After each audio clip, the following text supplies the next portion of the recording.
Bonjour à tous, on se retrouve pour une position de finale. Cette fois, une finale intéressante, une finale avec les noirs, très haut noir.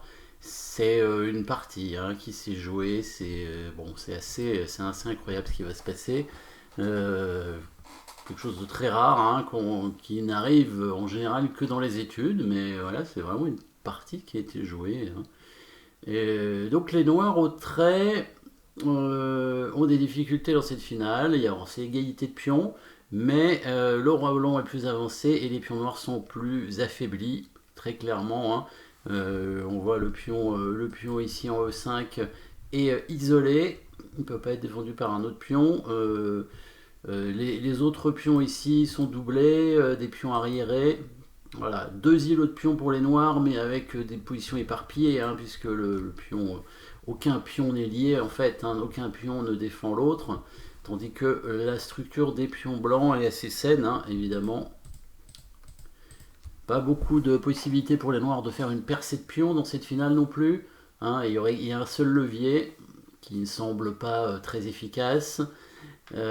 Si le roi noir tente de monter défendre le pion, il va très rapidement être mis en zugzwang pour protéger ses pions parce que le roi blanc est très avancé.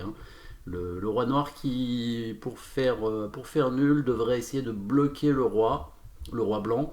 Et s'il arrive en G5, en prenant l'opposition, là, il n'y aurait aucun souci évidemment. Même en arrivant en F6, peut-être qu'il aurait des bonnes chances de faire nul, sauf que il est trop loin, il ne peut pas y aller.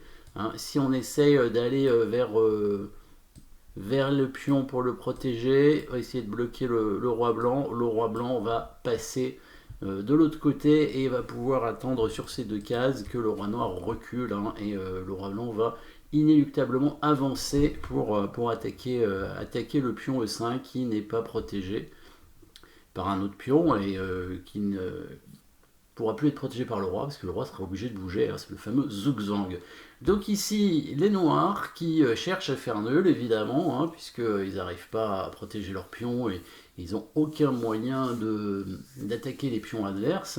Et ils vont trouver un subterfuge incroyable. Ils vont se créer une petite planque, une petite cachette pour leur roi, où il va être bien au chaud, il va être bien tranquille, et les blancs ne pourront rien faire. Le roi noir va s'auto-pâter. Il va se mettre, regardez bien, petite cachette ici. Vous pouvez mettre la pause si vous voulez chercher, vous avez un petit indice pour trouver, bien sûr, il faut trouver une cachette avec le roi.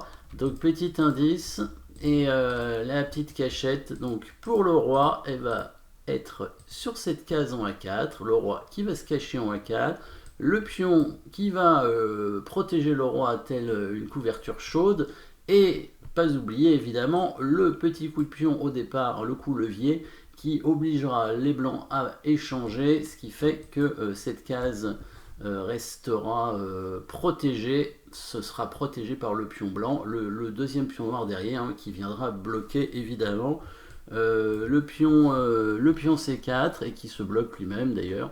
Et on a le passage pour le roi, comme ça, roi C7, roi B6, roi A5 et roi A4. C'est juste à temps, le roi blanc a le temps de prendre tous les pions, ou presque, sauf justement les deux pions qu'il fallait essayer de prendre.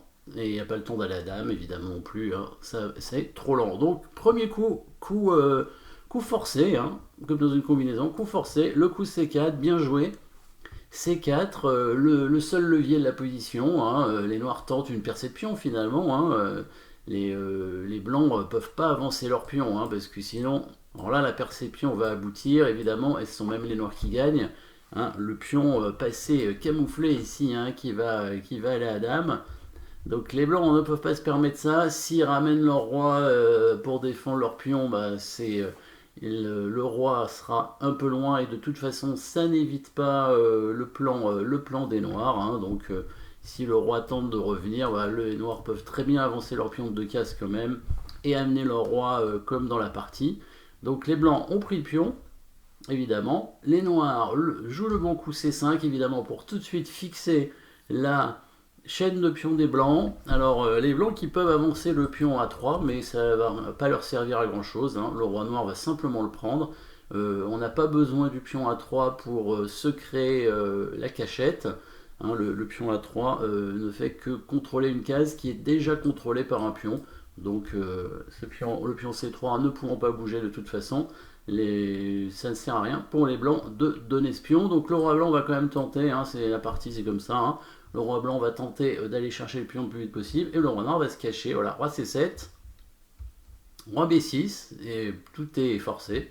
Roi A5, voilà. Le roi blanc il a pris le pion évidemment. Maintenant il va essayer de se pousser pour faire avancer le pion au passé.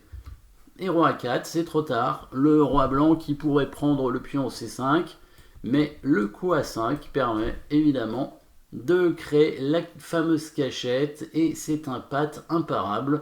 Là, le roi blanc n'a pas le temps de sortir. En fait, il aurait fallu sortir et pousser le pion pour libérer la case ici pour le roi. Mais c'est trop tard, c'est au noir de jouer. Donc c'est pat, il n'y a pas de coup possible pour les noirs. La position est pat, hein. C'était bien un pat imparable. Donc ça c'est très rare, hein, ce genre de situation où on s'auto-patte un peu. Donc ça arrive qu'en finale de pion, hein, a priori, parce que quand il y en a des pièces, ça paraît vraiment trop compliqué. Et si, dans les études, ça arrive, mais là, dans les parties, donc c'est une partie, hein, qui a été jouée, championnat du RSS, dans les années 40, 1948 très exactement. Et le joueur avec l'élan a trouvé, a priori, hein, la solution. Voilà. Ben, merci d'avoir suivi cette petite finale sympathique et à très bientôt.